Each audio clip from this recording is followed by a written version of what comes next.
Guys, deluded Guna, testing, 1, 2. I don't know why I'm saying that. I've always wanted to say that in my vids, to be honest. The people's champ, N'Golo Kante of this YouTube stuff. The only YouTuber you learn a thing from. The only YouTuber that's not with this gatekeeping crap. Let's get into it. Huddersfield, I know you've all seen they're closing their academy. Well, it's not entirely true. They're keeping the under-23s and under-18s, similar to Brentford. Oh, this is too close for comfort. There you are. Oh, you want to stay there? Cool. Yeah, they're shutting them side them age groups below that, so that's anything from, I know clubs have under 6s and under 7s pre-development stuff, so that's that all the way up to under 16s when they have to decide who gets a scholar and things like that. They're still gonna run little community schemes and things of that nature, but they've cut it now. Before that, you saw Wagner, the manager, talk about how they're going to there's talk of shutting the academy down. He distanced himself from that. He said he's read about it, but it's between the chairman and the decision makers now. That is true. I mean, he's just a manager. The nature of being a manager, you could be out of a job tomorrow, so he just kind of has to care about the Premier League, about staying up, about survival and things like that. But could you imagine if Sir Alex Ferguson, Wenger, Pochettino, Jose, any of these players managers said anything? Obviously, the academies are not going to shut. But could you imagine if they said any of these things? Just imagine now that all the clubs I've named and their managers, they're going to shut the academy down. Could you imagine these managers turning a blind eye to it? No, because they'd be going angry. They want a big thing about youth. Whether it's the under 6s who when they get to of age, the manager might not be at the club, but they still pride themselves on youth. Now, that doesn't sound like a manager too committed on youth prospects and things like that. Yes, they've got Beeling, I hope I said his name right, recruited from another side, and they've recruited a number of 20, 21-year-olds that are not quite of the levels to make it at the cities and clubs like that, and they've signed them. But I mean, if a manager said this is, I mean, if you're a manager and you have principles, you want to have youth players, you want to have young talent. This doesn't sound like someone that's committed in youth players. Yes, like I said, the main thing is survival in the Premier League, and he's got 100 things as a manager to worry about, much less these things.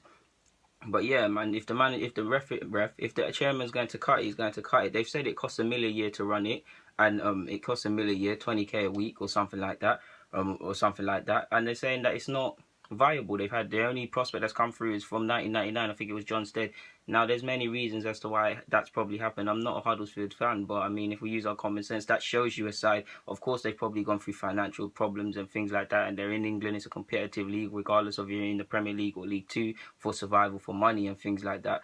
But surely, from 1999 to now, if you really wanted to put an emphasis on young players and developing young players, much so up north, like where Huddersfield is, where they have a hotbed of talent, of youth talent, people that understand what to play for these clubs, whether it's Manchester United. My geography is not that good, guys. Whether it's Manchester United, the Leeds, I think you can class Liverpool and them clubs as part of that. Like I said, my geography is poor. I did not listen to geography, guys.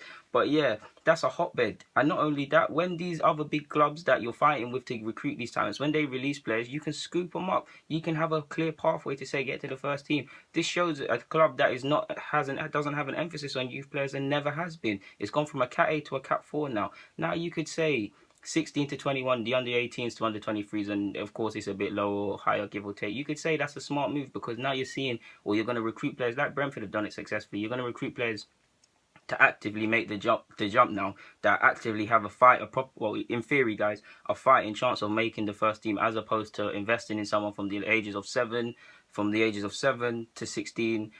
Like I said, it costs $1 million a year to run, and you've got to give them all kits and all investment money in them financially, both playing football and whatnot. And some might not be good enough, as they've shown, whether it's good enough or not. They haven't been good enough to get scholars and ultimately be make it into the first team. So that show that you could give or take and say that's beneficial because you're showing some willingness. But at the same time, it must be pretty depressing. I mean, it's unlucky timing. Could you imagine if you were set there from under 7s till now under 16s, and you're seeing the club is now going to be disbanded, and you're going to have to find another club? This has happened at Barnet. This has happened before. This has happened at Wimbledon before. This has happened at Brentford, like you see recently. This has happened at several clubs, and this is probably the trend we're going to see now. It's going to be under 18s to under 23s, where they can see if they're immediately good enough, and it's still going to be a melting pot. Nothing is going to change, guys. It's just as the riches of the Prem, as people, not even the Premier League, but this is the one in discussion because it's Huddersfield. When they see the immediate riches, they don't want to hear developing players for 10 years or however many years to then maybe have a chance of being good enough. They don't want to hear that. Football is now instant results, whether it's the manager, the players, the team, the philosophies. It's all instant, instant, instant, and it can't be like that. And you've just got to imagine, when does this stop? And I feel it for what doesn't get spoken about. I feel it for, of course, some coaches are still going to have a job because the under 18s and under 16s are still going to need to, under 18s, 21, 23, sorry, are still going to be managed. But can you imagine the under 8s, the foundation level and the levels below of them coaches that are now going to be out of a job, the extra kitchen staff and cleaners and kit men and things that are going to be out of a job? Obviously, when you play for these academies and you're playing other academies, you need to travel all up and down the country. So that's coach drivers now out of a job or a part-time job or whatever. So it's not just footballers who get hurt. That's potentially a community. Huddersfield is a very big community club. So you imagine a lot of the community is being hurt. A lot of the community are feeling this. Whether you care about youth players or not, who doesn't like to see a young player that knows what the club's about, that's been there from X, Y, Z, that's essentially one of you, making it? It doesn't happen all the time, and it doesn't happen at a lot of clubs unless you're Arsenal with Jack Wilshere, Reece Nelson.